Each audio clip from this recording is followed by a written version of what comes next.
चलिए अब देखिए ध्यान से, अगला सवाल है 5.3 का तीसरा का पहला सवाल है। दिया है बाबू कि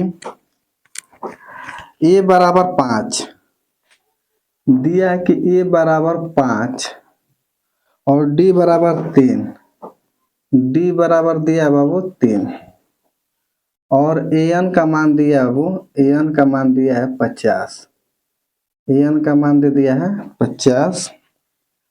तब को आ रहा है कि n का मान बताइए और ये यस n का मान बताइए।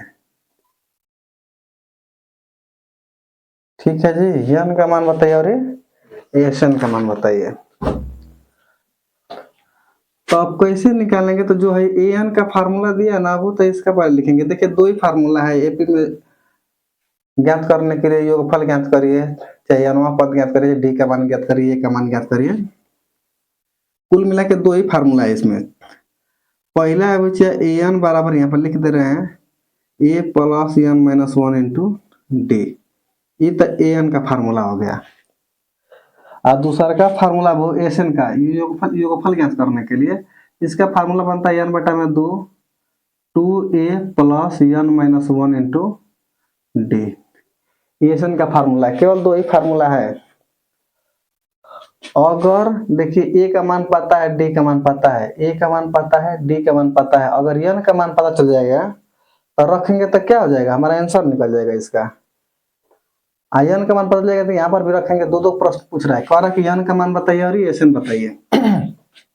n का मान यहाँ से निकाल लेंगे। देखिए ध्यान से, यहाँ पर an बराबर फार्मूला होता है n minus a plus n minus 1 into D, ऊपर लिखे हैं। तो an का मान पता है, an का मान कितना हो 50, तो रख देंगे 50। a का मान पता है कितना हो 5, प्लस n का मान नहीं पता है 1, और d का मान पता है कितना है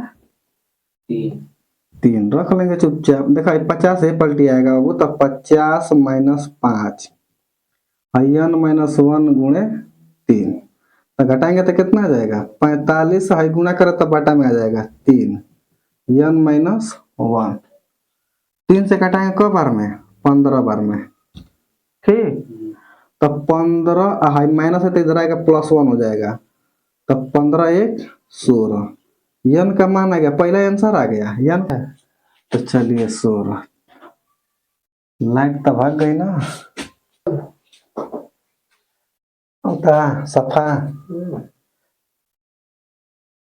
देख ले भाई, ई मेहनत है, मेहनत तब वो लाइक नहीं हम तो करत क्यों। चलिए ध्यान से देखिए, अब वो एन का ज्ञात करेंगे, एन का फार्मूला एन ज्ञात करेंगे, सम ऑफ एम नंबर, योगफल ज्ञात करेंगे। तो इसका फार्मूला यहाँ पर लिखे, n का मान पता है, n का मान कितना बचा 16, 16 बटा में 2, 2 गुणे a का मान कितना बचे, a का मान 5, तो यहाँ पर रख देंगे 5 प्लस n का मान 16, तो 16 माइनस 1 गुणे d का मान कितना है 3। ठीक, देखिए है 2 से काटेंगे ना बाबू तो 8 बार में, है 5 दूना के 10, और 16 में से एक जाएगा तो 15 गुणे 3। ठीक है, घबराना नहीं, एकदम आसान होता है। चुपचाप लगाओगे तो क्या होता है 8 बार में, है 5 दूना के 10, अब 16 में से एक जाएगा तो 15 गुणे 3, है 8 है बाबू, और ये 10 प्लस 15 3 45, फिर 8, यहाँ पर कोई साइन नहीं तो क्या लगाएंगे, गुणा का चिन्ह लगा देंगे। अब 45 और 10 जोड़ेंगे तो बचा 55, गुणा करेंगे आंसर आ जाएगा 8 5 40 को 0 हाथ से लग गया 4, 8 5 40 4 44, ये हमारा आंसर आता है बच्चे एन। तो एगो ये वाला है और एगो ये वाला है। ठीक, नोट कर दूंगा मैं।